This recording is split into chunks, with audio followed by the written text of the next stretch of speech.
Fala pessoal, beleza? Sejam muito bem-vindos ao canal de resenhas dos Perdidos no Tempo. E hoje é dia da gente avançar mais um passo na nossa jornada através do Cult, Divindade Perdida. Esse cenário de horror contemporâneo, publicado aqui no Brasil pela editora Buró, que a gente está explorando aqui no canal, na nossa série, capítulo a capítulo, tentando selecionar aí os pontos mais importantes, mais relevantes, em termos de cenário, de sistema, para dar uma ideia geral de qual é a proposta, qual é a pegada do jogo, para quem ainda não conhece, beleza? Então, se você está afim de conhecer o Cult, mas chegou agora no canal, caiu de paraquedas, não tem problema, não entre em pânico. Tem a nossa playlist aqui que concentra todos os vídeos a respeito do Cult para você assistir depois com calma. E se quiser se unir a nós nessa jornada, é só se inscrever aí no canal, ativar o sininho para não perder mais nenhum vídeo, porque toda semana tem capítulo novo. Então olha lá, pessoal, quem está ligado no movimento, quem já está acompanhando aqui a nossa série, sabe que hoje a gente vai começar uma fase nova, vamos dizer assim, né, no Cult, porque a gente vai entrar no livro 2, A Loucura. O Cult, como eu comentei no primeiro vídeo da nossa série, ele é subdividido em 3 livros, né? O primeiro livro, A Mentira, a gente já venceu, que trata basicamente aí do processo de construção de personagens e fala um pouquinho do cenário.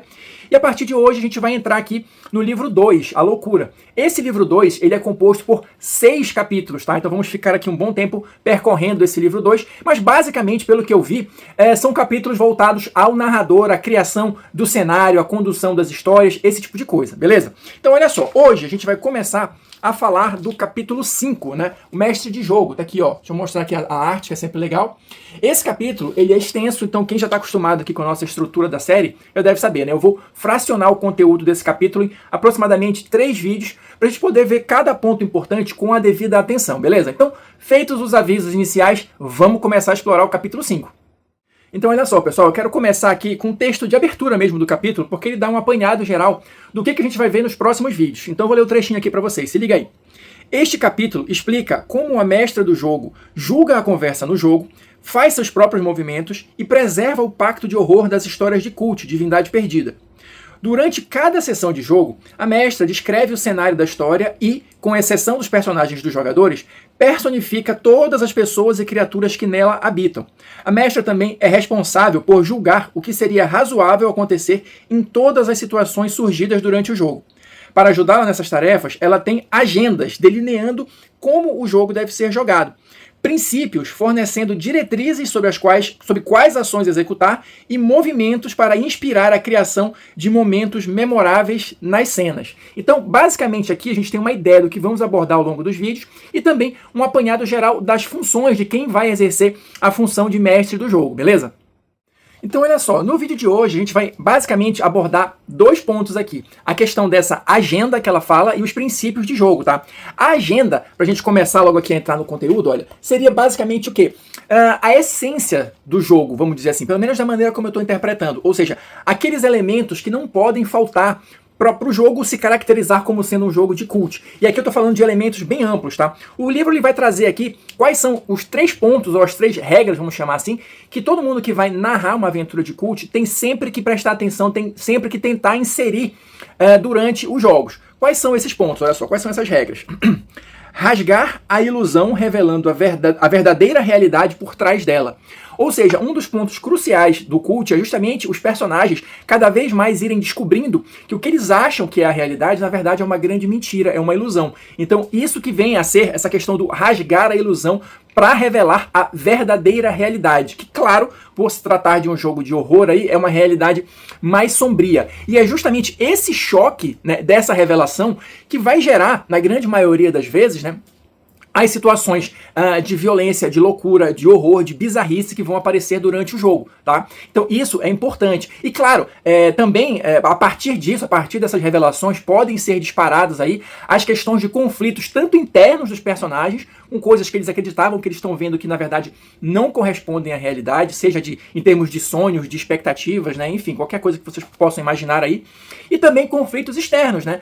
Muito provavelmente, a cada passo que eles avançam nessa descoberta da verdadeira realidade, vai colocá-los aí em confronto com diversos tipos de antagonistas. Então isso também faz parte aí da pegada principal, da pegada essencial do jogo. Outra regra que o livro coloca aqui é a seguinte, olha. Manter os personagens no limite, permitindo apenas curtos momentos de descanso. Isso aqui, na verdade, da maneira como eu vejo, é uma estratégia meio que geral, vamos falar assim, em jogos de horror. Porque se você ficar jogando ali inimigo atrás de inimigo, confusão atrás de confusão, sem nenhum tempo para os personagens respirarem, das duas uma. Ou você vai acabar com o grupo logo, porque os personagens uma hora vão acabar não conseguindo suplantar algum obstáculo e vão morrer. E também você corre o risco de banalizar as ameaças, porque se toda hora está acontecendo alguma coisa, os personagens não têm tempo nem de pensar, nem de sentir medo, eles estão só reagindo. Então, ter essa questão do ritmo também é importante e contribui, né, para a sensação mesmo do jogo, para a imersão do jogo e para os jogadores, talvez, se importarem até um pouco mais com os personagens. E a terceira e última regra que ele traz aqui nessa agenda é o seguinte: permitir que as ações dos personagens causem impacto, independentemente das consequências. Ou seja, também uma regra meio básica do RPG de uma maneira geral, da maneira que eu entendo. Os personagens são os protagonistas da história. Detalhe, isso não quer dizer que tudo gira em torno deles, ou que tudo sempre tenha que ter a ver com eles. Mas as ações dos personagens, as decisões que eles tomam, têm que ser capazes de provocar alguma consequência no cenário. Porque senão também isso pode servir como desestímulo, né, para alguém continuar jogando. Porque se a gente joga, derrota bicho, derrota monstro, avança, e nada muda, ou isso não tem nenhuma consequência perceptível, isso pode ser desestimulante para quem joga. Avançando aqui um pouquinho, eu quero comentar só esse tópico que ele traz aqui, olha, a ficção. Eu vou ler um trechinho porque eu acho interessante, olha só. A ficção é mencionada eventualmente nesse capítulo, e esse conceito pode exigir alguma explicação. A ficção consiste nos fatos estabelecidos dentro da narrativa do mundo de jogo. Isso constitui as leis regulando o que faz sentido no cenário. Essas são regras conhecidas e aceitas pelo grupo de jogo. Aí ele dá um exemplo aqui que eu acho que fica mais claro de entender. Ele coloca aqui, olha, personagem do jogador tem um atributo sangue frio mais 3. Isso não é um aspecto da ficção, isso é um aspecto da regra, da ficha, né? Dos numerozinhos lá, né? Mas, se o mesmo jogador descreve a sua personagem como tendo nervos de aço e sendo alguém incrível em furtividade, então isso faz parte da ficção. Ou seja, qual é a minha percepção a respeito disso? Você deve, na medida do possível, e aqui um esforço conjunto de narrador e jogadores, de transformar as estatísticas que estão na sua ficha em algo que possa ser percebido em termos de ficção. Então, o exemplo que ele deu aqui, um personagem que tem sangue frio mais 3 vai se comportar de um certo jeito, ou vai ter uma determinada característica, e isso passa a integrar a ficção do jogo. Até o próprio narrador, quando for criar alguma cena ou descrever algo sobre aquela personagem, tal, já vai levar essas características em consideração. Então eu acho que é mais ou menos isso que eles tentaram passar aqui nesse tópico, e eu acho isso muito interessante, porque faz a ponte, né, entre os números frios que estão na ficha e a construção de um personagem interessante e, claro, sempre fornece mais elementos para a narrativa do jogo, o que é sempre bom para o grupo como um todo. Bom, seguindo adiante aqui no livro, no capítulo, a gente vai entrar agora na parte dos princípios, tá? Aqui o livro destaca 9 princípios, a gente vai comentar um pouquinho sobre cada um deles, mas de uma maneira geral, os princípios são as diretrizes para guiar o jogo. Ou seja, aquilo que quem vai narrar tem que também ter sempre em mente, meio que em conjunto ali com aquelas regras que eu mencionei da agenda, os princípios também integram esse guia, né? Essas balizas que quem vai narrar tem sempre que ter em mente para deixar a história com uma cara de cult, né? Com um jeitão ali de cult. São elementos que são importantes para a construção do cenário e que o narrador tem que sempre estar esperto ali para tentar inserir ou apresentar para os jogadores de alguma forma. Então, vamos ver um pouquinho sobre cada um dos princípios. O primeiro princípio que o livro destaca é o insinuar o sobrenatural, ou seja, os personagens sempre têm que estar em dúvida, né, a respeito da realidade, sobre o que é real ou não. Isso aí vai se traduzir em acontecimentos estranhos, em coisas bizarras. Agora, assim, da maneira como o livro mostra isso aqui pra gente, também não precisa ser algo descarado. O melhor, o ideal é que seja algo sutil, para que essa desconfiança vá crescendo ao longo do tempo. Ou os personagens de fato não tenham certeza mais do que é real ou não. Eu vou ler um trechinho aqui para vocês, olha só.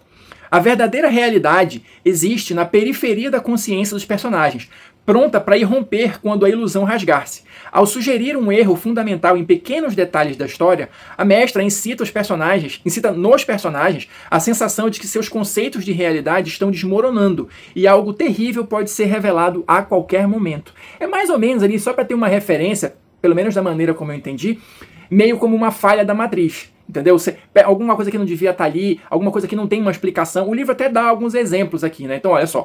Para onde foi o sem-teto que dançava na fonte do parque? Num instante ele estava lá, às vistas de todos, e de repente não estava mais. São coisas sutis, são coisas pequenas, mas que o narrador pode começar a utilizar para dar bug na cabeça dos personagens. Eu acho que a melhor explicação sintética é essa.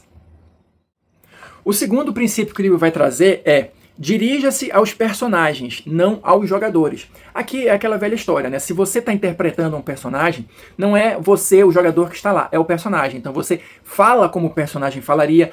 O narrador ali vai perguntar não o que você, jogador, faria, mas sim o que o personagem faria. Personagem, o que você faria?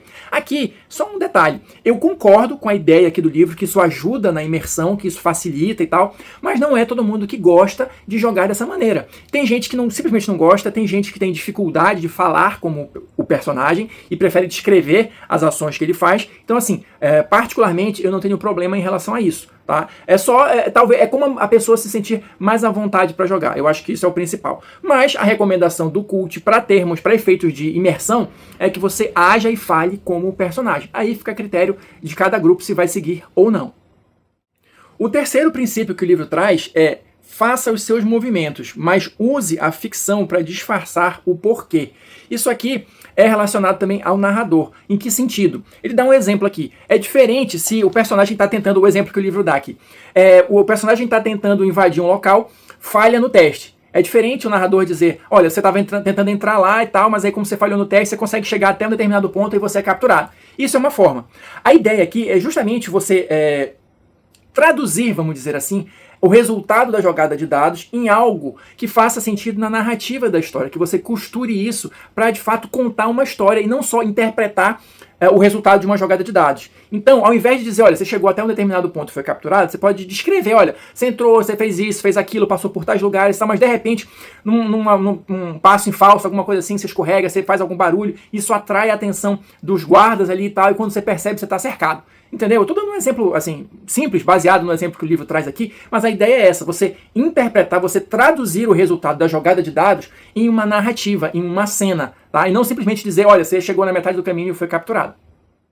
O próximo princípio, na verdade, eu vejo até como um desdobramento do que eu acabei de falar. Seria: faça os seus movimentos, mas descreva-os na ficção. Que é basicamente a mesma coisa, porque o exemplo que ele dá aqui, em vez de você dizer: olha, vocês sofrem X de dano, é você descrever o que os personagens estão sentindo ou como foi esse dano.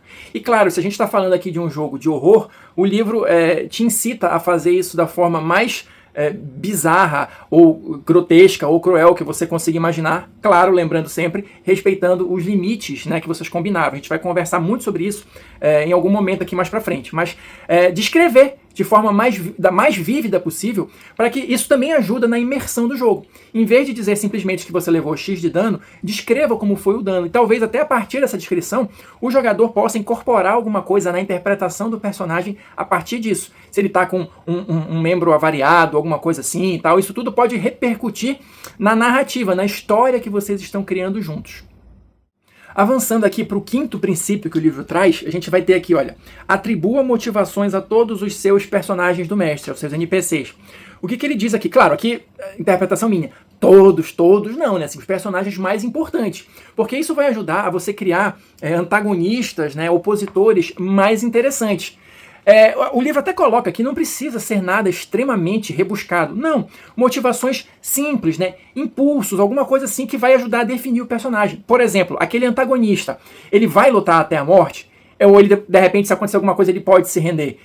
Existe alguma forma de argumentação que os personagens dos jogadores podem utilizar que vai afetar a motivação do seu NPC? Vou dar um exemplo bobo aqui. Se for um mercenário, sei lá, sem muitos escrúpulos, que age pela maior quantia. Se os personagens cobrirem a oferta dele, ele troca de lado, é esse tipo de coisa. Então, para você ter isso já de antemão e não ser pego desprevenido, o livro sugere que você atribua essas motivações, esses impulsos simples para os seus personagens, para os seus NPCs mais relevantes, porque isso vai ajudar também, mais uma vez, a criar uma narrativa, uma história mais interessante. Chegando aqui no sexto princípio, o livro vai trazer, olha só: dê às suas criaturas sua própria lógica interna. Aqui eu entendo da seguinte maneira: não usar o monstro pelo monstro. O monstro, assim como os outros antagonistas humanos, ou quase humanos, eles têm as suas motivações, eles têm a sua própria lógica, por mais bizarra e distorcida que seja. E por mais que os personagens nem saibam.